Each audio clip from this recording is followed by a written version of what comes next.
À l'automne 67, ce quatuor de Guéluron s'apprête à lancer sur la seconde chaîne la première émission en couleur de l'histoire de la télévision française. Et voici la couleur, au jour fixé et à l'heure dite. Et illustrée par un métaphorique saut dans le vide. Allô, allô. Pour la couleur, c'était au point. Question transmission pouvait mieux faire. Nous vous entendons. Et l'image que nous voyons est une image tout à fait extraordinaire. Hippie, un phénomène social aux États-Unis, une mode en France. Voici le portrait robot de deux hippies mâles et femelles par Peter Foldès. Un autre magazine télévisé s'impose en s'inventant au jour le jour. Dim Dam Dom se distingue par une approche en rupture avec le tout venant, proposée à des téléspectateurs captifs. Hippie.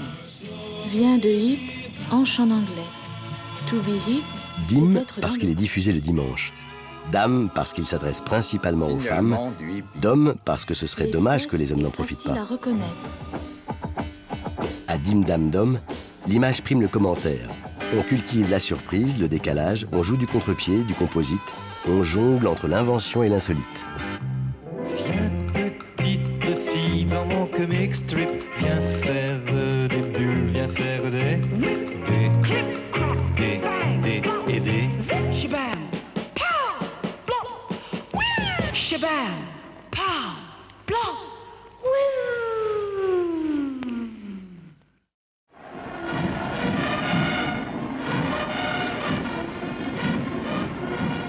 La dépêche était tombée texto de l'agence Chine Nouvelle. Notre grand timonier Mao Tse-tung a nagé 65 minutes dans le Yangtze-Kiang. La bonne nouvelle s'était aussitôt répandue. Rude coup porté au capitalisme.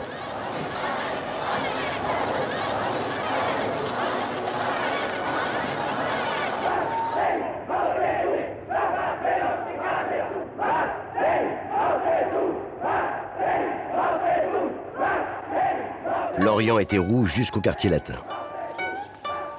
Rouge aussi le petit livre qui rassemblait la pensée Mao Tse-tung et se vendait par brassée chez Maspero. On a beaucoup parlé de la Chine, on a beaucoup parlé évidemment de la révolution culturelle et du rôle du petit livre rouge dans la révolution culturelle. Alors il y a des gens qui veulent voir. Il y a des... Bon, on a vu des jeunes, très jeunes enfants qui venaient, leur maman leur offrait un livre rouge, comme ça pour qu'ils le lisent. C'est moi que je suis pour Mao contre Liu Shaoxi. J'ai mon bréviaire de révolutionnaire. Dans tous les bouges, moi je bois des cardes rouges. Le carde rouge, c'est la boisson du garde rouge.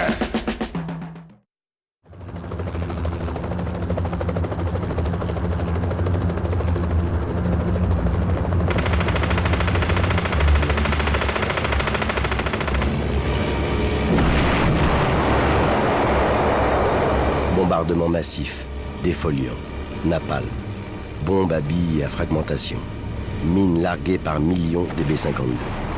Il y a le feu au Vietnam où les USA conduisent une guerre apocalyptique.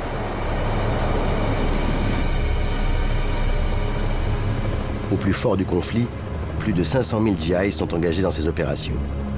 Les pertes dans leur rang, la médiatisation de scènes de combat bouleversent l'opinion publique, surtout la jeunesse.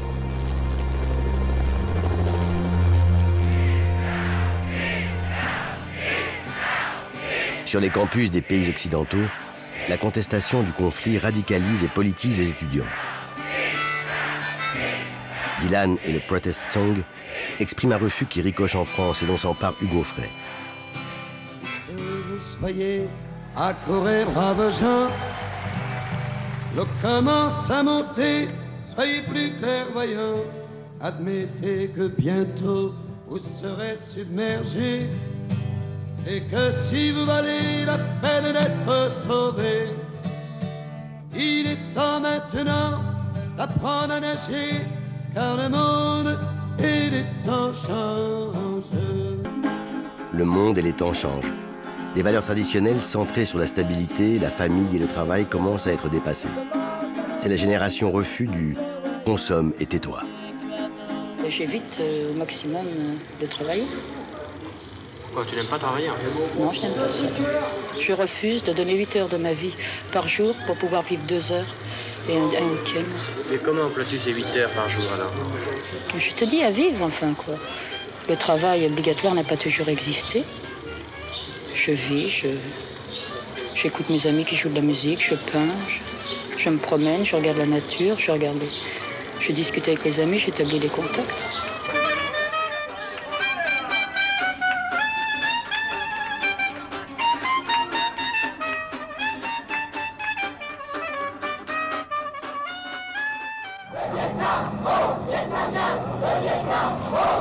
La guerre du Vietnam inspire la création de Comité Vietnam.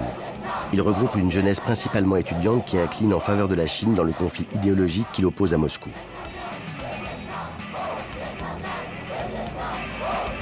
Cette jeunesse s'inscrit en rupture avec les partis de gauche, surtout le Parti communiste, qui emprunte à Lénine pour la discréditer le terme de gauchiste. Les comités Vietnam portent en germe la contestation radicale qui va bientôt bouleverser le pays.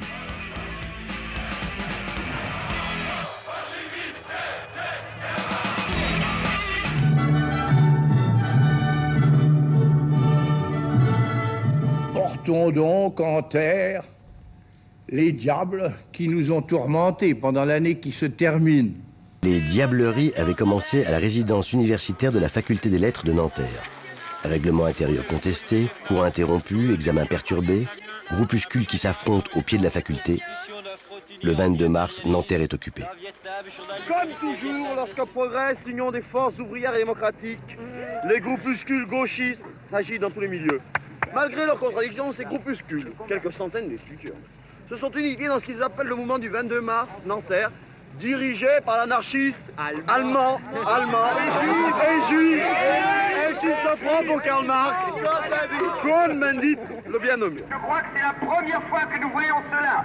C'est-à-dire que, de fait, ici, nous occupons la Sorbonne. Politiquement, il faut exactement savoir ce que maintenant nous allons faire, car la situation est nouvelle.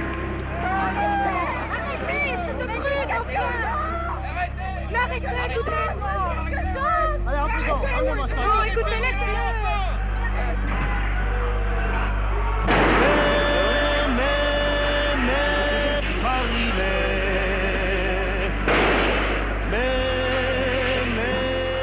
Le quartier latin s'enflamme.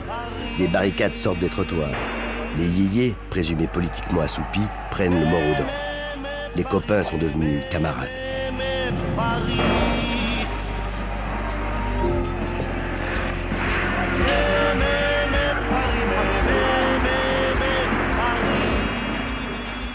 Décryptage vu d'en face.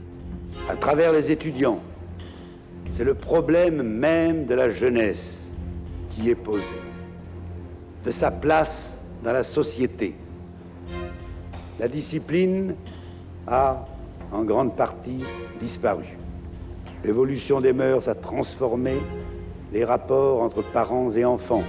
La famille est souvent dissoute. La patrie discutée, souvent niée. Dieu est mort pour beaucoup. Pour le moins, il est en réparation. Dans le temps, on a voulu arrêter les chrétiens, ça a été pareil, monsieur, on les a donnés aux autres, et ça a été la même chose. Une idée, on ne peut pas l'arrêter, monsieur. L'évolution, elle est en marche. Les murs exigent. Soyez réalistes, demandez l'impossible. L'injonction fleurit. Cours, camarades, le vieux monde est derrière toi. Le pouvoir flotte. Monsieur le Premier ministre, le président de la République s'adressera-t-il aujourd'hui à la nation?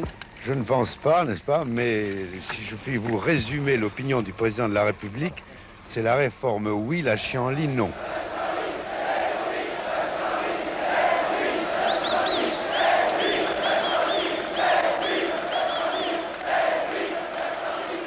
Sur la revendication étudiante se greffe une revendication sociale. La France est paralysée par le plus vaste mouvement de grève de son histoire.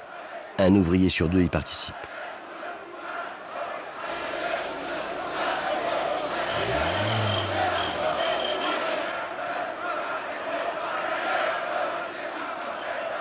Le Parti communiste et la CGT se découvrent les alliés objectifs du gouvernement. Lors des négociations de Grenelle, le pouvoir lâche suffisamment pour casser la dynamique de solidarité entre le quartier latin où on brûle des voitures et Billancourt qui exige un meilleur salaire pour s'en acheter une.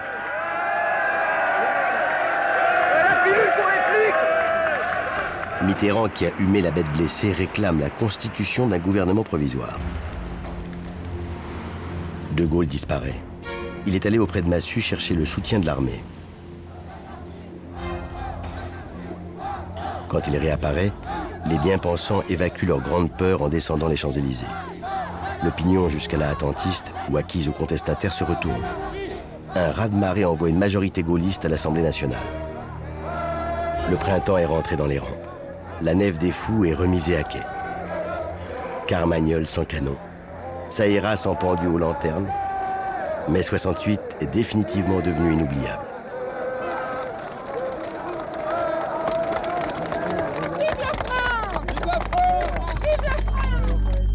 Mais, Paris,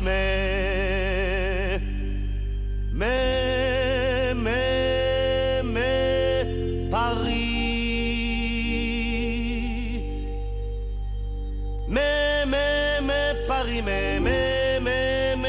Paris.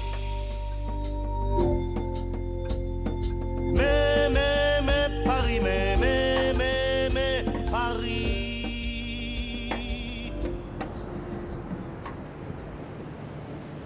La secousse était passée, laissant De Gaulle blessé à mort. 11 minutes après minuit, le 28 avril 1969, un bref communiqué de la présidence de la République avait annoncé sa démission. Cette démission tirait sa grandeur du dérisoire de son prétexte. Un référendum perdu sur un sujet subalterne. En vérité, son retrait avait essentiellement une autre cause. Le divorce entre lui, son temps, et une jeunesse qui n'avait plus vu dans le vieil homme que le poids de l'âge sans celui de l'histoire. C'était le carambolage de deux rêves.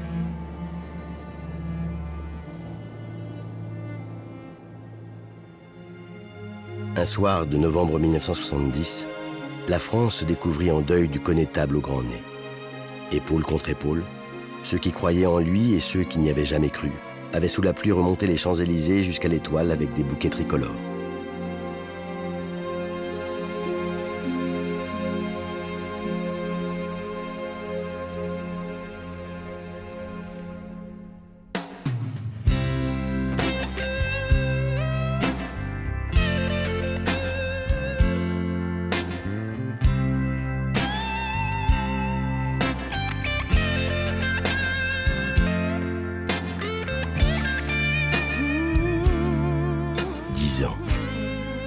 C'est peu.